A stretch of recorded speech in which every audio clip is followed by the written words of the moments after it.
Bon matin tout le monde, bienvenue à l'émission Sans barrière ni jugement.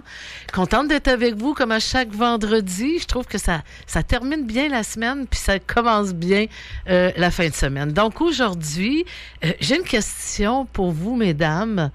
Est-ce que vous êtes plus attirés vers des hommes machos, bad boy, new age, les hommes roses, les métrosexuels ou encore les tout nouveaux derniers de l'heure, les hommes alpha.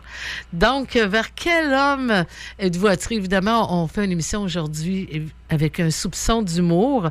Et pour ce faire, eh bien, j'ai invité... moi, j'ai été attirée vers son livre. Le titre de son livre, en fait, il s'appelle Éric Trudel. « Fais le mal, mais fais le bien ». Donc, c'est un recueil d'un homme dans tous ses états. Eh bien, on va parler, vous avez deviné, justement, on va parler de mal de côté et de son cheminement. Puis donc, bon matin à toi, Éric. Bon matin, Nathalie. Merci à toi de me recevoir. Puis j'en profite aussi de remercier Régent Desil et Suzanne Chizet qui en fin de compte, c'est eux qui m'ont fait connaître auprès de toi, ce qui fait que je suis là aujourd'hui. Alors, je suis bien content. Ben oui. Puis moi, écoute, le titre, là, j'ai fait « wow » quand Régent me l'a partagé, mais j'ai trouvé le titre génial. Puis, et c'est génial, mais c'est inspirant surtout parce que il nous dit, OK, est-ce qu'on doit être le macho, le bad boy? Mais en fait, c'est ça aujourd'hui qu'on va, moi puis toi, élaborer. Donc, tout d'abord, toi, tu es animateur, chroniqueur, tu as déjà fait de la radio aussi. Oui, effectivement. D'ailleurs, j'avais une émission qui s'appelait Aujourd'hui les hommes que j'ai fait pendant 1 an et demi environ. Là. C'était surtout pour faire connaître les ressources qui existent pour les hommes un peu partout au Québec. Là. Alors, je recevais les organismes là, qui venaient parler un peu des services qu'ils offraient. Puis il y avait également là, une partie où on parlait des activités, conférences, ateliers, etc. Là, qui étaient offerts pour les hommes. C'est ça, pour aider les hommes. Puis j'ai vu aussi que tu avais fait l'École nationale de l'humour. Ben oui, c'est ça. D'ailleurs, ceux qui auront l'occasion de lire mon recueil, vous allez voir effectivement qu'il y a quand même beaucoup d'humour à travers parce que l'humour fait partie de ma vie quand même depuis très longtemps. Là. Puis effectivement, il y a 30 ans, j'ai fait l'École nationale de l'humour. J'en ai fait une carrière, je dirais plus comme un sideline parce que ça s'est pas ouvert pour quelque chose, une carrière là, connue, là, mais j'ai fait beaucoup plus de l'humour engagé, je dirais, plus de l'humour sur mesure pour des organismes qui souhaitaient justement faire passer des messages avec humour à travers, par exemple, le bénévolat, parler du bénévolat, parler de la violence faite aux femmes, parler de la drogue, etc., mais toujours avec sensibilisant les gens avec l'humour. Oui, l'humour, premièrement, nous permet de rire, de se détendre et d'apprendre, hein, surtout. Et alors moi, j'aimerais savoir, évidemment, les auditeurs aussi, qu'est-ce qui fait que tu as écrit un livre avec ce titre-là? C'est ça quand même, moi, depuis je suis très jeune, j'écris. Au début, je disais, à l'adolescence, c'était d'abord de plus style poésie, etc. Mais j'ai toujours été quand même aussi à la recherche de mon identité en tant que gars, en tant que mâle, parce que à l'époque, on parle de 30 ans en arrière, là, c'est sûr que les modèles masculins étaient moins, il y en avait moins, disons, qu'aujourd'hui, là. C'était plus le modèle là, pourvoyeur, l'homme fort qui pleure pas, etc. Là. Oui. Alors, moi, je me reconnaissais pas tellement dans ce modèle-là, fait que je me cherchais beaucoup. Fait que j'ai commencé à écrire déjà quand même assez jeune sur mon cheminement en tant que gars. Il y avait bien sûr certains textes avec humour, d'autres plus poétiques. Puis à un moment donné, j'ai eu sur ma route l'occasion d'écrire pour un magazine qui s'appelle Vitalité Québec, dans lequel j'avais une chronique qui s'appelait Conjugué au masculin, dans laquelle je parlais justement de mon cheminement en tant qu'homme. Fait que toute cette réflexion-là, c'est fait là, durant ces 6 années que j'étais chroniqueur. Là. Fait que quand même, ça fait quand même sur 30 ans là, les textes qui sont dans mon recueil. Là. Oui, parce que, puis comme je le mentionnais justement, quand on avait parlé pour la première fois de ton volume, eh bien, on s'entend, puis Régent le mentionnait aussi, qu'est-ce qui fait qu'un homme va devenir macho, bad boy, un homme rose, alpha, donc, etc., etc. Puis il y en a peut-être bien d'autres aussi. Donc, évidemment que c'est l'influence qu'on a eue. Premièrement, je pense qu'on arrive au monde avec déjà des attributs, déjà une personnalité qui nous est propre. Ensuite, on a l'influence de la société, l'éducation, les écoles, puis on a nos propres parents aussi. Oui, c'est ça.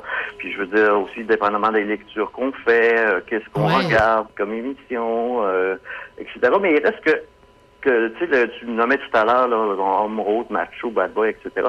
On a tous ces parties-là en nous qui sont à différents degrés, je te dirais, là, tu sais, parce que on peut, en fait, c'est de trouver un équilibre qui nous permet d'être nous-mêmes, mais en même temps, bien sûr, dans le respect des autres qui sont dans notre entourage, dans le respect de ce qu'on est, mais aussi bien sûr dans l'expression plus, je dirais, saine de de notre masculinité.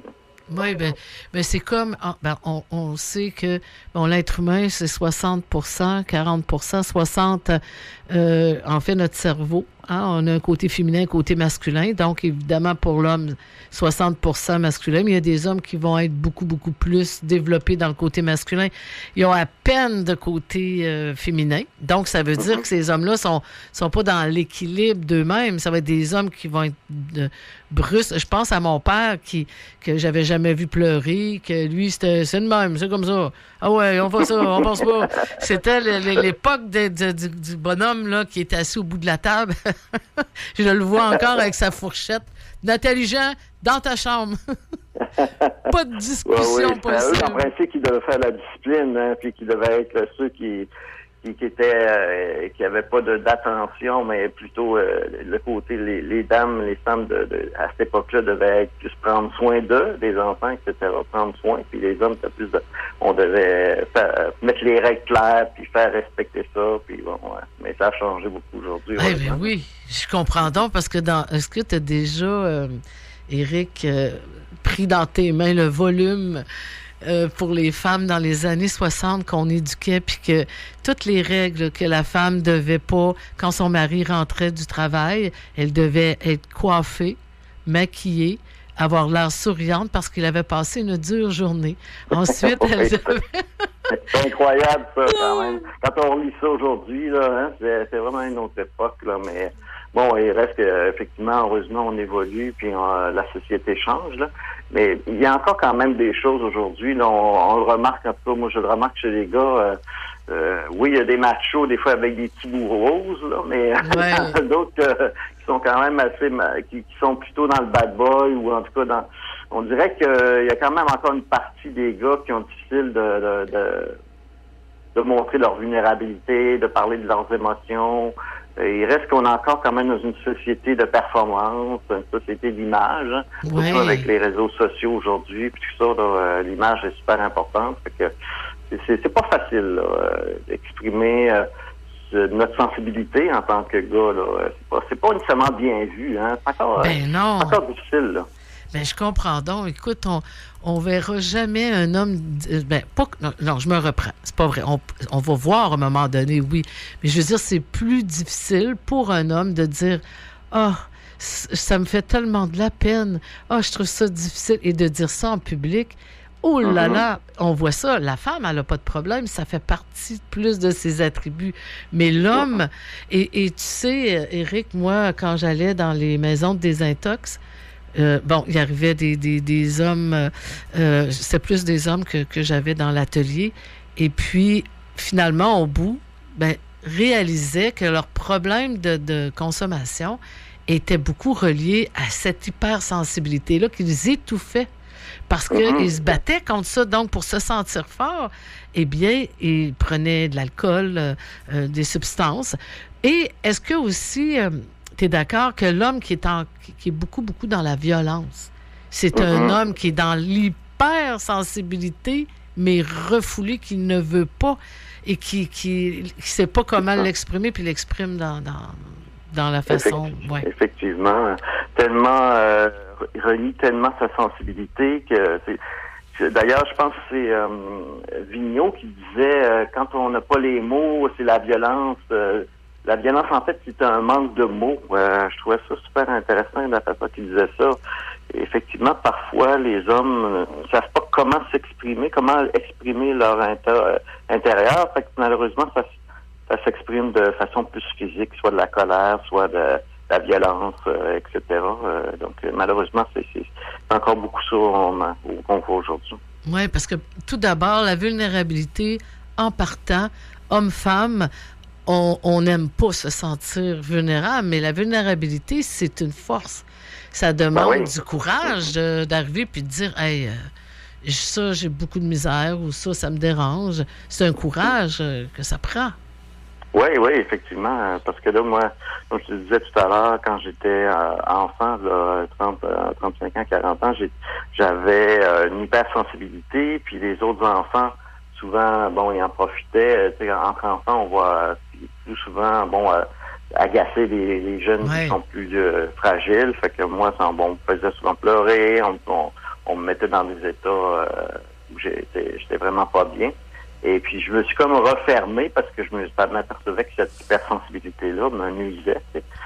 Mais ça m'a pris du temps pour retoucher à ça pendant des années parce que je m'étais comme complètement mis une armure pour pas être déstabilisé par rapport à ça. Mais oui. Mais, cette hypersensibilité-là me sert aujourd'hui parce que ça me permet de faire de l'écriture, ça me permet de m'exprimer sur la scène, de faire de la poésie, etc. Donc, c'est bénéfique, mais il faut quand même savoir effectivement comment l'accueillir en soi puis l'exprimer. Bien, moi, je pense que le noyau, il est beaucoup dans ce côté, la vulnérabilité face aux hommes là, qui ont de la difficulté à l'accepter tout d'abord, parce qu'ils ont le modèle. Et c'est encore véhiculé qu'un homme, c'est fort, puis qu'un homme, ça pleure pas. Puis c'est encore véhiculé aujourd'hui là, qu'on doit être fait fort. Et puis que la vulnérabilité, mais l'hypersensibilité est un don, est une faculté, est quelque chose d'extraordinaire parce que c'est ça qui nous permet de créer. Tous les créateurs de ce monde ont de l'hypersensibilité. Là. C'est impossible de... Tu sais, toi, t'écris, mettons, des pièces, de la poésie, pour écrire aussi, écrire un livre, peu importe, monter des spectacles, chanter. Bien, comment on peut faire? Est-ce qu'on peut s'imaginer une chanteuse aller chanter sans émotion, là? Ben oui, c'est ça. Être connecté à soi et puis ressentir les choses, c'est ça un peu l'hypersensibilité. La sensibilité tout court, là, d'être capable de ressentir ce qui se passe en nous, les émotions et tout ça, puis ressentir les autres aussi, avoir cette sensibilité-là qui fait qu'on ressent comment sont les autres, puis on est en mesure parfois d'accompagner mieux les autres parce qu'on est capable de ressentir ce que les autres font. Oui. Et puis toi, qu'est-ce que ça t'a apporté, admettons, parce qu'au début, cette hypersensibilité-là que tu refoulais, vulnérabilité, qu'est-ce que, comme conséquence, que ça l'a apporté? On disait tantôt, il y en a que ça va être de la colère, mais il y en a d'autres, ça va être autre chose. Ouais. Moi, ça a été beaucoup au niveau, je dirais, de la colère envers moi-même, dans le sens que j'étais toujours déprimé. J'ai eu des périodes suicidaires, de pensées suicidaires et tout ça. Fait que c'est comme si j'arrivais pas à être bien en moi-même parce que je refoulais complètement ce que j'étais. Je niais complètement ce que j'étais vraiment. Ma nature profonde, je la niais. Fait que c'est sûr que j'étais pas bien dans ma peau. J'étais super timide aussi à cette époque-là. Fait que j'arrivais pas à exprimer ce que j'étais. Fait que c'est sûr que moi, ça m'a emmené plus face comme si je voulais me détruire moi-même. Tu sais, il y en a parfois, ça s'exprime à l'extérieur, mais moi, c'était envers moi-même. Tu sais, je voulais mettre fin à mes jours, puis j'arrivais pas, moi, à trouver des choses agréables dans la vie. J'avais pas de joie à l'intérieur. Fait que c'est quand même quelque chose qui a été longtemps, là, qui est présent en moi, puis je te dis que je suis pas nécessairement totalement remis de ça, dans le sens que je suis encore fragile. Je peux encore avoir des moments où je me sens moins bien avec moi-même. Je me suis fait accompagner plusieurs fois dans ma vie, mais je suis plus dans l'accueil de ce que ça fait partie de moi, puis en même temps de le voir le bon côté, comme tu disais tantôt, de l'hypersensibilité que ça me permet de créer aussi. Absolument. Puis tu vois, toi, tu leur virais contre toi Parce que, bon, il y en a que ça va être vers l'extérieur, puis d'autres, c'est ça, vers soi. Donc, c'est de l'autodestruction. On se détruit parce l'acceptation, c'est pas d'être d'accord, mais c'est plutôt de donner vie à ce qui est. C'est l'acceptation, c'est accepter de sentir qui on est, finalement, de dire, ben, je suis construit, je suis faite comme ça. Mais c'est la partie la plus difficile qui nous amène à notre perte, c'est de renier ce qu'on est. C'est ça, quand on combat contre ça, c'est là qu'on a mal, puis que ça dure, puis que ça y a plus de fin, là. Tandis que quand on fait juste accueillir ce qui est là, puis d'être ouvert à ce qui est là, le laisser être le temps que ça a à être, puis prendre un peu le message que ça veut nous dire, ce mal-être-là, puis après ça, tu le laisses passer, puis au lieu de combattre, puis d'essayer de comprendre, puis d'essayer de nier ça, là. Bien, c'est une quête de toute une vie. Oui, effectivement. Moi, mettons, tu m'aurais dit, ben moi, tout est beau, tout est parfait, il n'y a plus rien à vraiment transformer. J'aurais dit, wow, mon Dieu, parce que c'est toute notre vie qu'on a à transformer des choses, puis à être de mieux en mieux avec soi-même, dans le fond, parce que on a toujours des choses qu'on a de la difficulté, puis on se trouve trop ci, trop ça, même dans notre tempérament de personne. Moi, je fais une parenthèse, j'ai longuement refusé la partie féminine. Pas que je suis pas féminine, je suis très féminine, mais moi, le côté, là, je te dis, Rick, là, j'allais au Canac Marquis, très jeune, dans la vingtaine, j'allais chercher mes planches de 2x4, et quand le monsieur me disait, mademoiselle, on va vous l'apporter, allez dans la cour à bois, non, puis là, quand j'arrivais à la cour à bois, non, moi, je vais l'amener moi-même, en dessous de sur mes épaules. Et puis, là, je me faisais, à cette époque, j'avais régulièrement des tendinites puis des bursites des épaules parce que je voulais donc pas être fragile comme une femme. Pour moi, la femme, c'était fragile et l'homme, il était fort. L'homme, il se devait d'être fort. Donc, j'avais un énorme conflit parce que on peut s'imaginer quand j'arrivais avec un homme rose, là, ben, mon Dieu Seigneur, c'est quoi que t'as, toi? Qu'est-ce qui t'est arrivé? Tu fais rien, puis t'es pas assez fort, puis tu ben oui! Et je fais une parenthèse, aujourd'hui, moi, j'ai un garçon, il mesure 6 pieds 4, il pèse 255 livres, puis quand il était petit, il me dit, très jeune, il me dit, là, tu vas me respecter mon rythme, puis moi, je suis pas comme toi, puis moi, c'est ça, puis donc... Les enfants, c'est des apprentissages, des éducateurs pas mal importants dans nos vies. Hein. Ah, mon Dieu, ben c'est notre enfant intérieur, hein, il vient nous donner des leçons, évidemment. Donc, mais pour les auditeurs là, qui écoutent, là, qui se disent, OK, moi, j'ai des enfants, j'ai des garçons, puis les garçons, puis ça, j'entends ça souvent, Éric, là, oh, t'as pas idée le nombre de... Ben, c'est à tous les semaines que j'entends des mamans dire que mes garçons me traitent mal, ils ont vu leur père me traiter de nom, puis moi, j'en ai même une qui me disait, quand mon fils rentre de l'école, il me dit, bon, t'as encore rien fait aujourd'hui, t'as resté toute la journée vaché, c'est ça, hein? Ouais. Oui, puis que les enfants vont sacrer après la mère parce que le père a initié, là. Puis là, messieurs qui écoutez, puis que si jamais vous êtes dans un de ceux-là, ben allez vous chercher de l'aide, là, parce que ça va pas. Alors, je te pose la question, c'est triste, n'est-ce pas, hein? Ben oui. Ben, en fait, c'est comme on parle par rapport au... Il y a comme les hommes ont cette peur de perdre un certain contrôle. Aussitôt qu'ils ont l'impression qu'ils vont perdre le contrôle, ils vont se mettre à accentuer ce contrôle-là dans différentes choses. Ben, ils vont essayer de prendre le contrôle sur quelqu'un à l'extérieur d'eux. Il y a cette grande peur. Les hommes, on dirait que c'est plus présent encore, le besoin de contrôler, le besoin de pas avoir l'impression de justement, peut-être ça a rapport avec la vulnérabilité quand on a l'impression qu'on perd le contrôle, qu'on n'a plus ce qui se passe n'a plus ne se passe pas comme on voudrait. Oui. Bien, j'aime ce que tu dis parce que, oui, le contrôle, donc, ils vont exercer en ayant une emprise sur la femme Pour eux, ben c'est comme de, ben là, elle me quittera pas. C'est moi qui est le boss, c'est moi qui est le chef. Donc, alors ils vont exercer encore de plus en plus, puis ils vont montrer à leurs petits garçons, justement, comment on traite ça une femme. Puis donc, il faut garder le pouvoir. Et puis là, ça devient un cercle vicieux, parce que les garçons, eux, ils vont répéter ce qu'ils ont vu, c'est certain. C'est des éponges. Et c'est triste. C'est triste parce que moi, je me dis, la femme n'a pas, autant que l'homme, on n'a pas à se faire traiter de non, puis à se faire rabaisser comme ça. Là, c'est non. Régent Desiel, pour ceux qui ne le connaissaient pas, le premier, je vous dirais, c'est un pionnier. Il a écrit à date, mon Dieu, plusieurs livres. Là. C'est un pionnier pas dans la relation d'aide, mais dans le développement personnel au Québec. Oui, effectivement. Et puis, moi, je me rappelle, je suis tombée en amour avec lui de personne.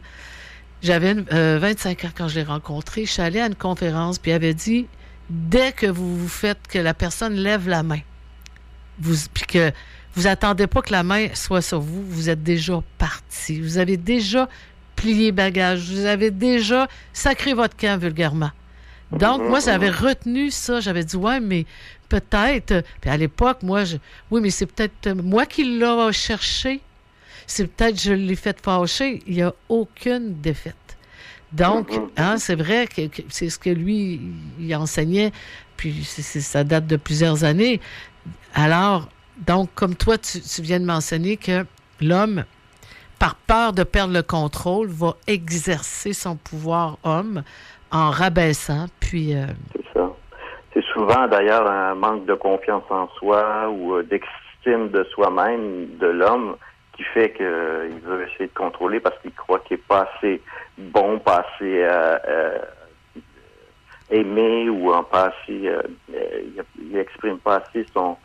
et puis il ressent pas de l'amour de l'autre parce qu'il n'a pas assez confiance en lui. Il croit que les autres peuvent pas l'aimer, fait qu'ils vont essayer de contrôler les choses qu'il croit qu'ils ne contrôle pas. Là. Oui, absolument. Puis c'est comme l'éducation, c'est toutes nous autres. L'éducation, ça va être les parents, ça va être les enseignants, c'est la société, c'est tout ça. Mais on se doit de... Moi, j'avais dit, là, Éric, à mon garçon, il avait peut-être 8-10 ans. Puis je le savais qu'il allait être très grand, là. Alors, je lui avais dit à cet âge-là, regarde-moi bien dans les yeux, mon petit garçon. La journée que tu vas penser vouloir me frapper, si jamais ça te vient, c'est la journée que tu sors d'ici. Je t'aime, tu es mon fils, il n'y a rien que je ne ferai pas pour toi. Mais il y a une chose que je ne ferai jamais, et ça, au grand jamais, c'est me faire manquer de respect, me faire frapper, ou bon, etc. Ça, c'est non. Puis regarde-moi parce que c'est clair. Et il m'avait regardé, puis il ne s'est jamais aventuré. Parce qu'il avait été averti, puis je l'élevais tout seul. Donc, je m'étais dit, en plus, j'élève un garçon, je suis pas monoparental, je suis solo-parental, il n'y a pas d'homme, il n'est pas en contact non plus avec d'hommes, parce que mon père avait des difficultés, bref. Alors, moi, je l'avais averti. Et puis, on s'entend que si il y a des gens qui nous écoutent, puis qui vivent des choses comme ça, où se le font violenter par leurs enfants, ben il faut tout de suite aller chercher de l'aide, il faut tout de suite stopper. Ben oui, parce que parfois, on n'est pas assez solide soi-même pour faire respecter nos limites, etc. Parfois, il faut effectivement se faire accompagner, il y a des organismes de toutes les sortes qui peuvent vous aider, ou au moins vous enseigner des choses pour être dans une meilleure estime de vous-même, puis en faire respecter vos limites et pour faire respecter en tant que personne aussi. Mais oui, absolument, parce que comme toi, tu as fait, je pense que tu as été avec Guy Corneau, ça se peut-tu? En fait, c'est ça, j'ai fait partie des groupes d'écoute et de parole d'Hommes Québec, qui s'appelait anciennement Réseau Hommes Québec, qui a été créé par Guy Corneau. Pour ceux qui connaissent pas, lui, il était psychanalyste, auteur, conférencier. Il a écrit plusieurs livres là, sur le développement personnel, sur le c'est un homme, en plus, qui venait de Chicoutimi, du Saguenay. Oui. Puis sa sœur, qui était Corneau, la peintre. Et puis, moi, j'ai pris beaucoup de formations avec lui. Je l'adorais. J'aimais son attitude, mais j'aimais sa façon d'enseigner. Puis, il était musicien, hein? Il jouait, il chantait. Oui. Donc, il était bourré, il avait plein. On parle au passé parce qu'il est décédé Ben oui. tout d'un coup, suite au décès de sa sœur. Ben oui, pas longtemps après, sa sœur, effectivement, qui est décédée. Oui. Puis, c'est ça, les groupes d'écoute et de parole Homme Québec, qui a créé là, une trentaine d'années aussi. Moi, j'ai participé à un groupe pendant 9 ans dans lequel on se voyait à peu près aux 2 semaines. C'est une belle espace qui est privilégié pour parler de ce qu'on vit au fur et à mesure. Puis moi, ce que ça m'aidait, c'est quand, par exemple, je vivais des difficultés dans ma relation avec ma conjointe, ben j'avais un espace où je pouvais en parler puis mettre des mots sur ce que je vivais. Et oui. Parce que là, des fois, quand on vit quelque chose avec notre conjointe ou un proche, ben, on n'arrive pas toujours à mettre les bons mots puis à dire, ben ok, c'est comme ça je me sens. Puis que des fois, ça aide de pouvoir l'exprimer dans un endroit où on se sent confiance, où on sent qu'on peut s'exprimer notre vulnérabilité là, sans être jugé, puis sans avoir nécessairement, c'est pas nécessairement des conseils qu'on veut, mais on veut juste être entendu, puis pouvoir, peut-être ça nous aide de l'exprimer une première fois à quelqu'un, puis après ça, c'est plus facile de l'exprimer à la personne concernée, une fois qu'on l'a verbalisé. C'est exactement, moi, ça fait 33 ans que j'accompagne les gens dans leurs problématiques, leurs émotions, et les hommes, c'est exactement ça, c'est d'avoir un espace pour s'exprimer. C'est dans leur gène, hein? C'est dans votre gène, dans vos gènes que vous avez c'est plus difficile, et c'est ça qui fait qu'à un moment donné, on peut tendre vers la violence, on peut tendre vers la destruction, la dépression, l'alcool. Donc, on a de la misère parce que on n'est pas capable. Puis même, j'ai encore l'image de mon père que la première fois que mon père il a pleuré, il m'avait raconté ça, c'est lorsque sa sœur préférée était décédée. Puis il dit, mais j'étais pas capable. Les larmes, ils coulaient pas. Il essayait, puis ça faisait mal. Là. Puis les larmes, ils ne coulaient pas. Tellement parce qu'il s'était fait dire, à l'âge de 5 ans, son oncle lui avait dit, Raymond. Puis là, mon père pleurait. Puis il dit, Raymond, toi, tu veux être un homme comme moi? Plus tard, fait que mon père, du haut de ses 5 ans, il dit, ben oui. Ben, il dit, retiens ça. Un homme, ça ne pleure jamais. Alors, mon père avait c'est fou, là, mais il y avait des larmes. Il n'a jamais eu de larmes, dans le fond, mon père. J'ai pas jamais vu pleurer, parce que même s'il voulait, ça marchait pas. Ce point-là, c'est vraiment un blocage même au niveau du corps physique. Là, c'est vraiment intense. Ben oui, parce que des larmes, on en a tous, là, hommes, femmes, là, enfants, on a besoin parce que on doit évacuer. On doit évacuer ce qu'on ressent. Alors, mais on peut s'imaginer comment c'est triste de dire, puis quand on accumule comme ça, puis qu'on n'est pas capable de s'exprimer, on devient une bombe à retardement, je veux dire. Ben oui. Même chez les femmes, là, je veux dire, c'est pas typiquement homme, mais de pas exprimer, moi, je trouve ça terrible. Et là, je vois le temps passer, on doit aller à la pause, mais au retour, eh bien, on va continuer, puis comment on fait ça? Fait le mal, mais fait le bien.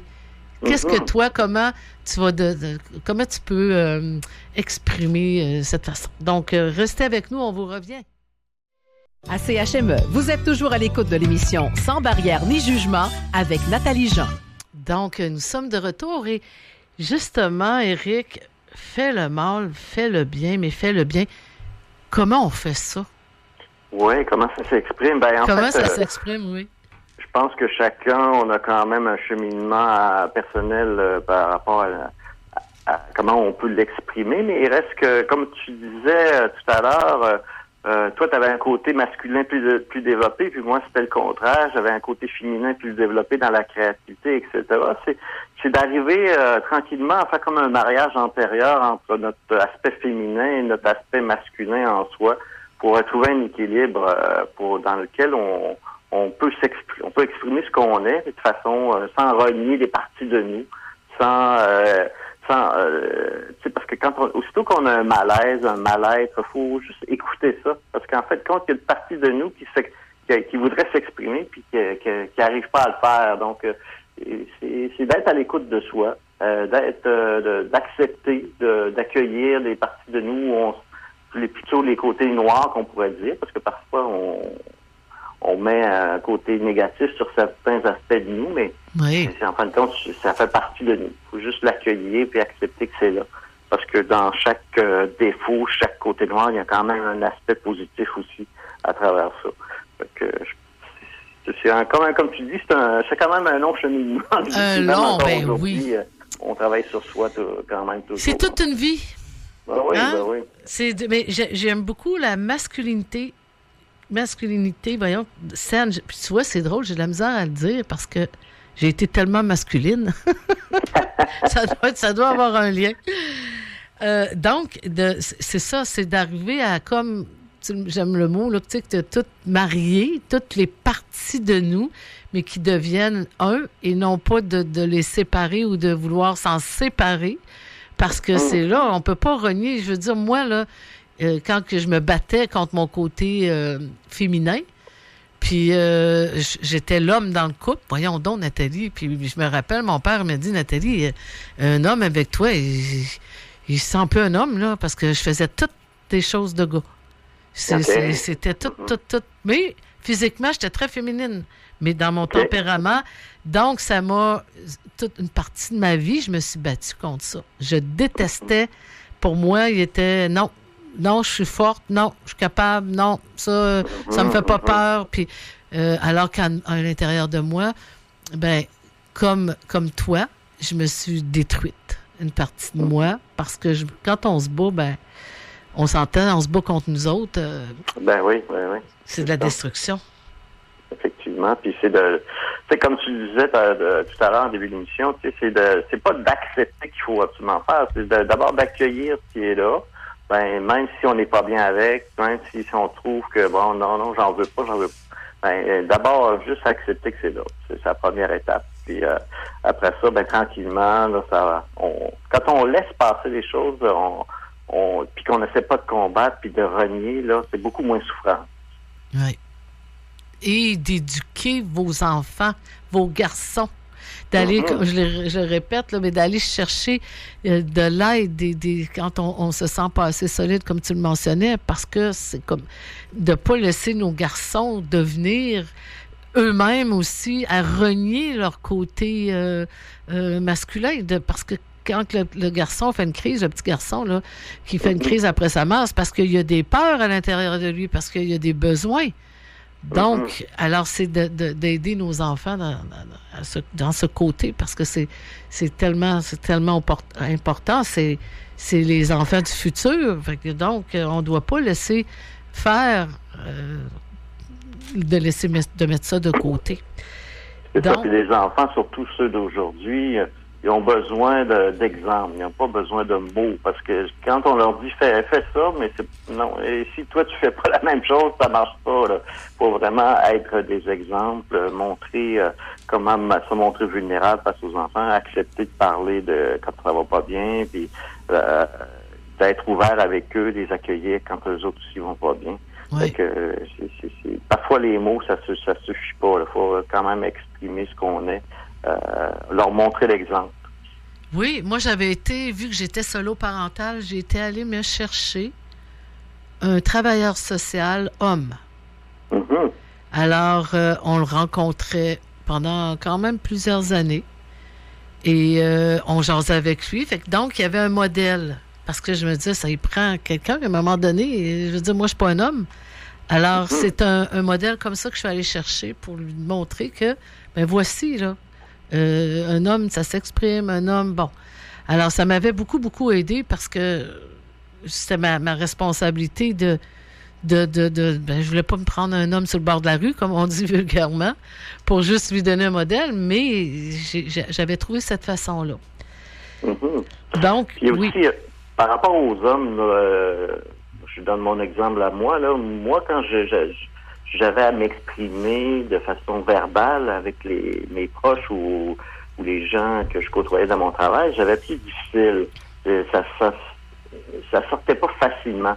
Fait que pour moi, l'écriture, ça a été beaucoup un exutoire aussi qui m'a servi à mettre sur papier, à sortir de moi ce que je vivais. Donc, c'est un autre outil que les gens, si vous avez l'impression que pour vous, la parole, c'est peut-être pas c'est pas facile, puis ça se mêle dans votre tête et tout ça, mais c'est peut-être de l'écrire, ça aide beaucoup aussi, là, l'écriture. Oui, c'est une bonne idée, puis ça me donne l'idée aussi pour les enfants.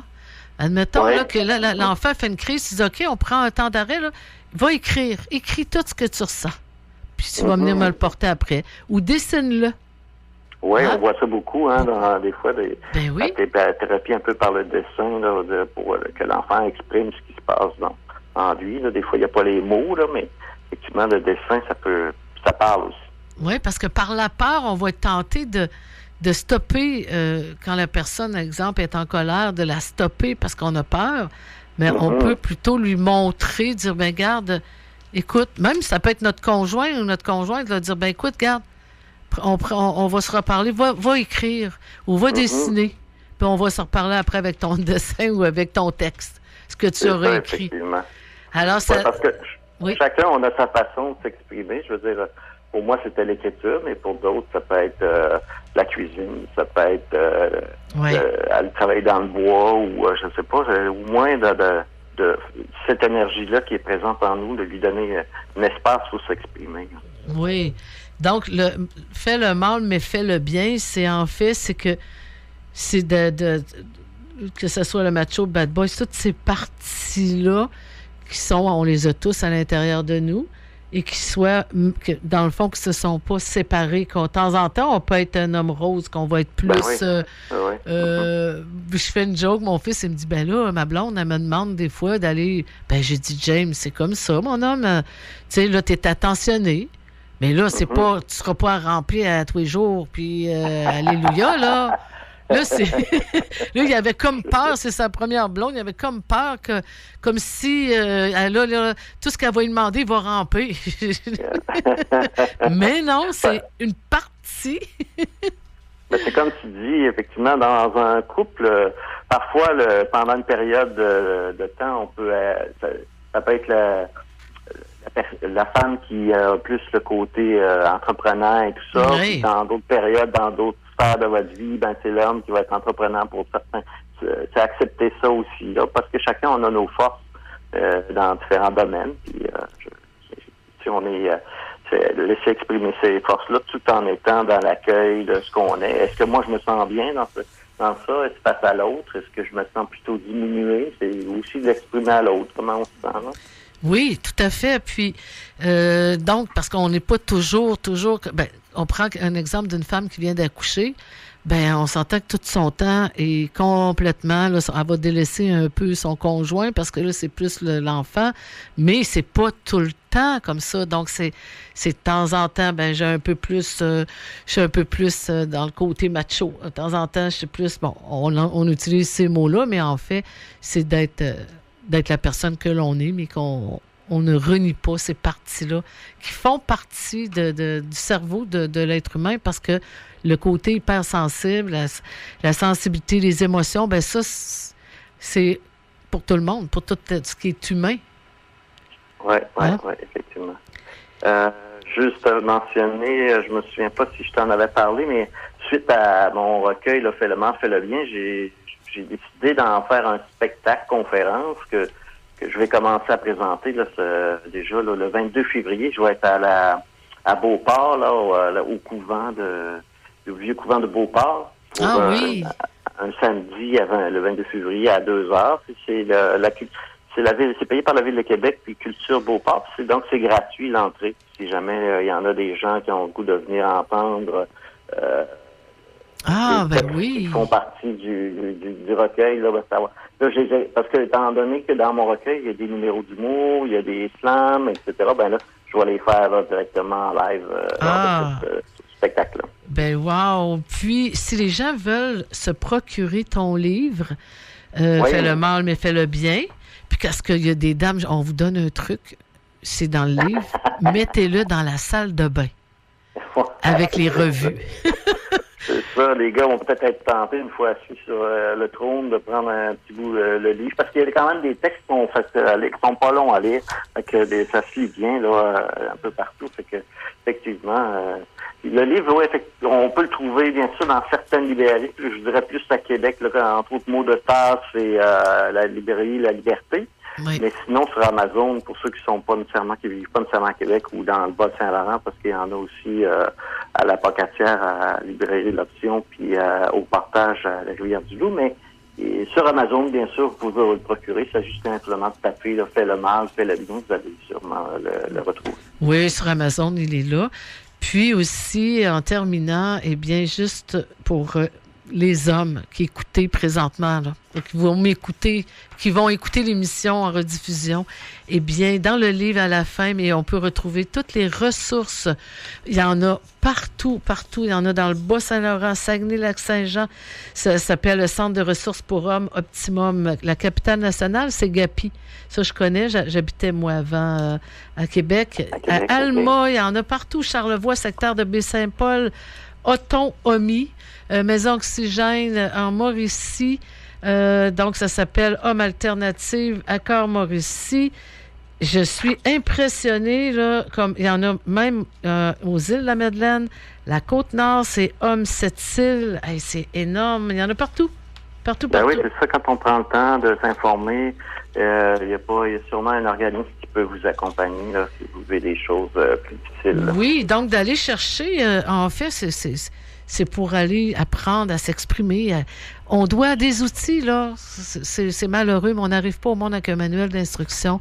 C'est à nous d'aller chercher ces outils-là. Donc, Ben oui. en terminant, Éric, le mot de la fin, qu'est-ce que tu aurais à dire?